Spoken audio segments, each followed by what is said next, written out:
Hi guys, Ronnie Sabino here of Cream Students Tambayan.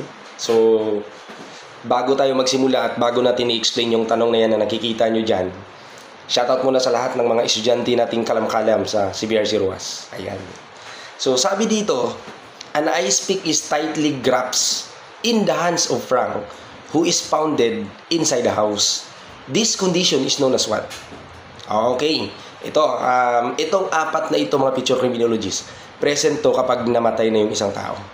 Okay, kapag buhay pa yung isang tao, hindi mo makikita to, okay? So, tingnan natin yung algor mortis. Pag sinabi kasi nating algor mortis, yan po yung sinasabi nating cooling of the body after death. Panlalamig ng katawan after mamatay ng isang tao.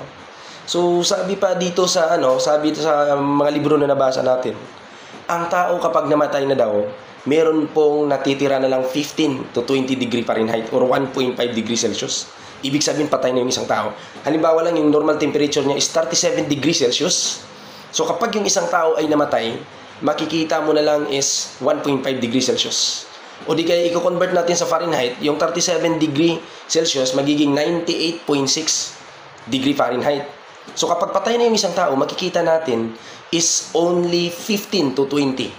Ayan, degree Celsius. Okay, or degree Fahrenheit, 1.5 degree Celsius.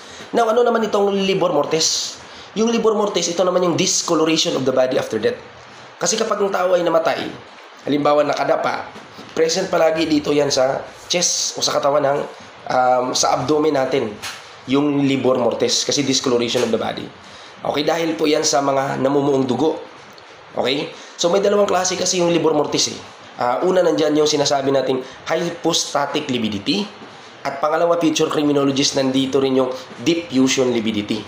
Okay, anong pinagkaiba ng hypostatic sa diffusion? Ang hypostatic lividity, tandaan mo lang, ito yung mga blood na kung saan fluid in our body. So, ibig sabihin sa hypostatic, the blood is still fluid in our body. At kapag diffusion lividity naman, ang other term dito ay coagulated blood. Anong ibig sabihin ng coagulated blood? Namumuong dugo sa katawan ng isang tao after mamatay. Okay? Now, dito naman tayo sa sinasabi nating post-mortem rigidity, na ang tawag lang naman doon ay rigor mortis. Anong ibig sabihin ng rigor mortis? Paninigas ng katawan ng isang tao after niyang mamatay. O tandaan mo lang, ang rigor mortis ay present yan 3 to 6 hours after death. Yung complete niya is 12 hours. Pero yung rigor mortis, tumatagal niya ng 24 hanggang 48 hours. So, sabi sa mga libro na nakikita natin at nababasa natin. Okay? So, yung biglaang pagtigas, yan po yung exception to the rules ng post-mortem rigidity or rigor mortis. Okay? Na ang tawag dyan ay cadaveric spasm. Okay? Sometimes yung cadaveric spasm tinatawag yung death grip.